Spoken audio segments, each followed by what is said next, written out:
ಇದು ಏನಂದ್ರೆ ಮುಂದೆ ನೋಡ್ಕೋಗು, ಮುಂದೆ ಹಾಕು ನೋಡಿ.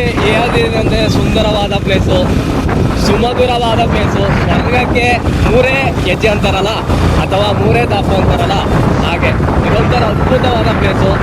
ನಾವು ಇಲ್ಲಿಗೆ ಇದು 2ನೇ ಬಾರಿ ಬರ್ತಾ ಇರೋದು.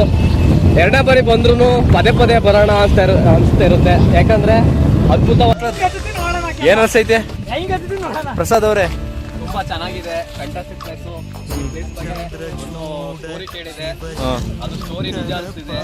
ಏನಂದ್ರೆ ಇದೇ ಟೈಮಲ್ಲಿ ಮುತ್ತೈದೆ ಅವರು ಬಲಿಯಾಗಿದ್ರು ಅಂತ ಕೇಳ್ಬಿಟ್ಟಿದೆ. ಏನಂದ್ರೆ ಇದು ಬರಗಾಲ ಇತ್ತಂತೆ. ಬರಗಾಲ ಇರೋಕ್ಕೋಸ್ಕರ ಮುತ್ತೈದೆ ಇಡೀ ಊರಿಗೋಸ್ಕರ ಈ ಕಾಲದಲ್ಲಿ ಬಲಿಯಾಗಿರೋದು ಅಂತ ಒಂದು ಸ್ಟೋರಿ ಇದೆ. ಅದು ರಿಯಲಿ ಆ ಟೈಮಲ್ಲಿ ಇಂಥ ಟೈಮಲ್ಲಿ ನೀರು ತುಂಬಾಗಿರುತ್ತೆ. ಮತ್ತೆ ಬೇಸಿಗೆ ಟೈಮು ಮತ್ತೆ ಟೊಮಾಟೊ ಎಲ್ಲ ಟೈಮಲ್ಲೂ ಟೋಟಲಿ ನೀರು ಇದ್ದಾಗೆ ಇರುತ್ತೆ. ಇದ್ರ ಮೇಲೆ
ಗವಿ ಬೆಟ್ಟ ಇದು ಒಂದು 2 ಸತಿ ಬರ್ತಾ ಇರೋದು. ಅದೇ ಜೊತೆ ಇದೇ ಫಸ್ಟ್ ಬರ್ತಾ ಇರೋದು. ಹಬ್ಬದ ಪ್ರಯುಕ್ತ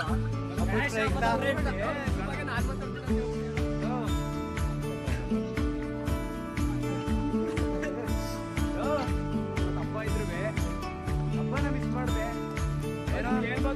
ಬೆಳಗ್ಗೆ ಗಣಪತಿ ಕೂರಿಸಿ ಈಗ ಬೆಟ್ಟ ಅಂತ ಬಂದಿದ್ದೀವಿ. ಬೆಟ್ಟವೇ ಅಂತ ಹೇಳ್ಬೇಕು. ಈಗ ನೋಡಿ ಇವರು ಕೆಂಪ ಅಂತ ಬೆಟ್ಟ ಮಿಸ್ಟರ್ ಕೆಂಪರಾಜ್ ಹೊಸದಾಗಿ ಸೇರ್ಪಡೆ. ಇವರು ಮೆಟ್ರಲ್ಲಿ ಲೆಕ್ಕ ಬಂದಿದ್ದಾರೆ.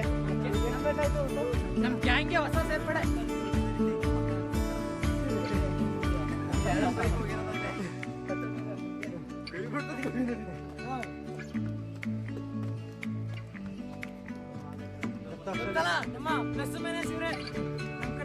ನೋಡಿ ಇದೊಂದು ಅದ್ಭುತವಾದ ಪ್ಲೇಸು. ದಯವಿಟ್ಟು ಇವ್ರ ಜೊತೆ ಅಂತೂ ಬರ್ಬೇಡಿ. ಹಾಯ್ ಟ್ರಾವೆಲ್ ಕನ್ನಡಿಗ ಚಾನಲ್ಗೆ ಆಲು ಫ್ರೆಂಡ್ಸ್ಗಳು ಎಲ್ಲರೂ ಫಾಲೋ ಮಾಡಿ, ಸಬ್ಸ್ಕ್ರೈಬ್ ಮಾಡಿ. ನಮ್ಮ ಫ್ರೆಂಡ್ ಒಬ್ಬ ತುಂಬಾ ಟೂರಿಸ್ಟು.